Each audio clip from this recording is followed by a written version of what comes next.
Hallelujah.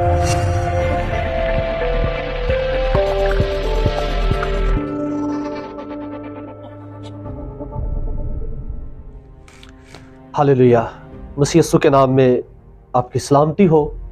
मेरा नाम pastor Fayaz है और मैं आज आपके साथ एक ख्याल पेश करूंगा, और ख्याल ये है कि हमारा खुदावंद ही हमारी खुशी है। हमारा खुदा ऐसा खुदा है जो हमें हर तरह की बरकतें बख्शता है। और मेरे अजीजों, हमें चाहिए कि हम हर हाल में अपने खुदावंद में खुश रहें, उसकी शुक्रगुजारी करते रहें।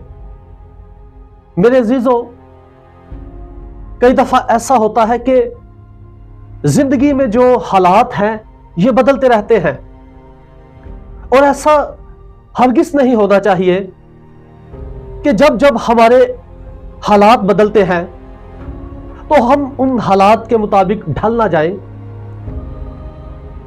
जिंदगी में कभी खुशी भी आती है, कभी मुश्किल आती है।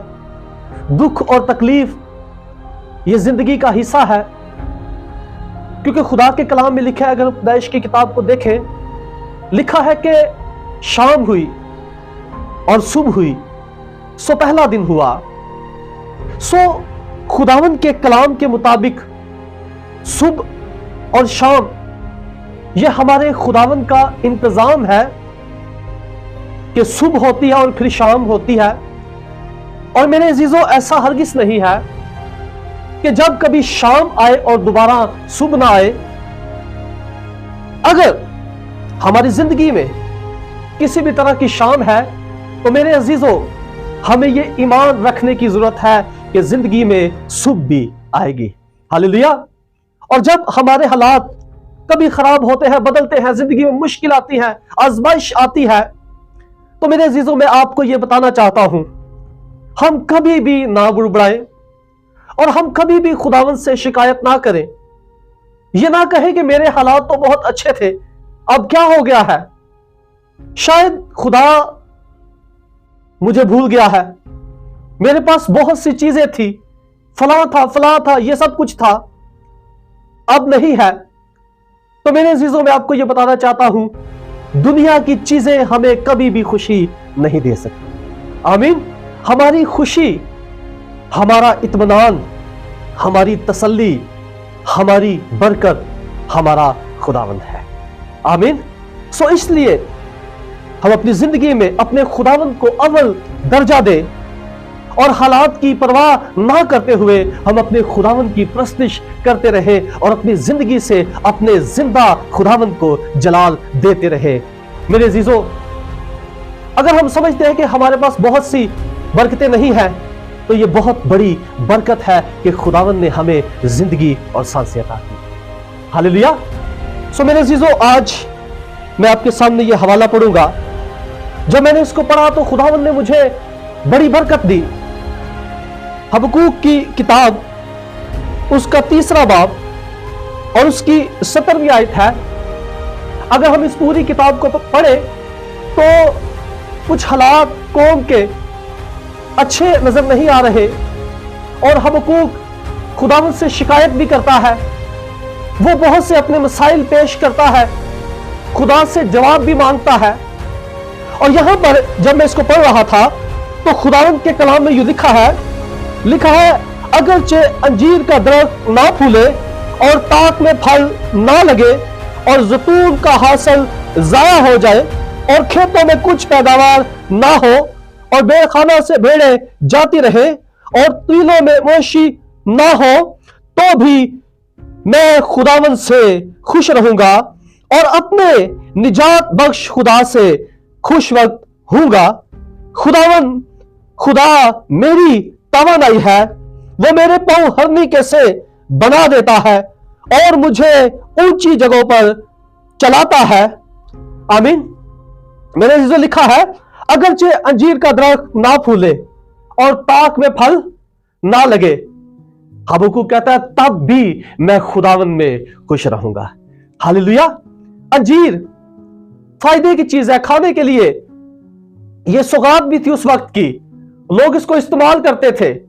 हबक्कूक कहता है कि अगर ये सौगात भी मेरे पास ना हो, मुझे कोई परवाह नहीं, मैं अपने खुदावन से खुश रहूंगा। हालेलुया। और फिर आगे लिखा है, और जैतून का हासिल जाया हो जाए, और जैतून का हासिल जाया हो जाए। जैतून से मुराद जैतून का तेल है। मेरे अजीजों, असल में हबक्कूक का मतलब यह है, जो जैतून का तेल है इसके बहुत सारे फायदे हैं, और उस वक्त भी इसके बहुत से फायदे थे। हबक्कूक कहते हैं अगर जैतून का हासिल जाया हो जाए, जो तेल है जैतून का तेल, ये खानों में इस्तेमाल किया जाता था।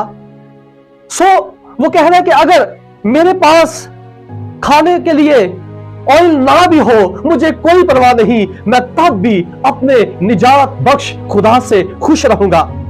और फिर ये तेल ये रोशनी के लिए भी इस्तेमाल होता था, क्योंकि आप जानते हैं कि उस वक्त लाइट नहीं होती थी, और दिए में जब तेल डाला जाता था तो ये जैतून का तेल ही आम तौर पर इस्तेमाल किया जाता था। और जब दिए में ये तेल डाला जाता, इसको जलाया जाता, तो इसकी वजह से वो घर में जलता और घर में रोशनी होती, अंधेरा खत्म हो जाता। हबक्कूक का मतलब है, अगरचे मेरे घर में दिया ना भी चले, रोशनी हो या ना हो, मैं अपने निजात बख्श खुदावन में खुश रहूंगा। हालेलुया। हबक्कूक का असल में मतलब यह है कि मेरा खुदा मेरी निजात और मेरी रोशनी है। आमीन। और फिर अगर हम देखें तो जो तेल है, उस वक्त जब किसी को जख्म होता तो यह जख्मों के लिए भी इस्तेमाल किया जाता था। जख्म को नरम रखने के लिए यह जख्म पर भी लगाया जाता था ताकि जख्म को शिफा मिले। हबक्कूक कहता है अगर जख्म खराब भी हो रहे हैं, मुझे परवाह नहीं, मेरा खुदा मेरा निजात देहिंदा है, मेरी खुशी है, मेरा इत्मीनान है, मैं अपने उस खुदा से खुश रहूंगा जो मेरे कदमों को हिरनी से बना देता है। हालेलुया। और फिर आगे लिखा, खेतों में कुछ पैदावार ना हो और भेड़ खाना से भेड़ें जाती रहे, मैं तब भी अपने निजात बख्श खुदावन से खुश रहूंगा। भेड़ खाना से भेड़ें जाती रहे। मेरे अजीजों, अगर हम भेड़ों की बात करें तो आज भी और उस वक्त भी ये खाने के लिए इस्तेमाल होती थी, और फिर इनके बहुत से फायदे थे। इनके ऊपर ऊन होती थी और वो ऊन उतारी जाती और वो गर्म करने के लिए इस्तेमाल होती, जिस तरह आज बिस्तर इस्तेमाल होते हैं, ठंड को कम करने के लिए भी इस्तेमाल होती। तो वो कह रहा है कि अगर भेड़ खाना से भेड़ें जाती रहे, अगरचे मेरे जिस्म को गर्मी मिले या ना मिले, मुझे कोई परवाह नहीं, मेरा खुदा मेरी फिक्र करता है, सो मैं अपने निजात बख्श खुदावन से खुश रहूंगा। हालेलुया। जो मुझे ऊंची जगहों पर चलाता है। आमीन।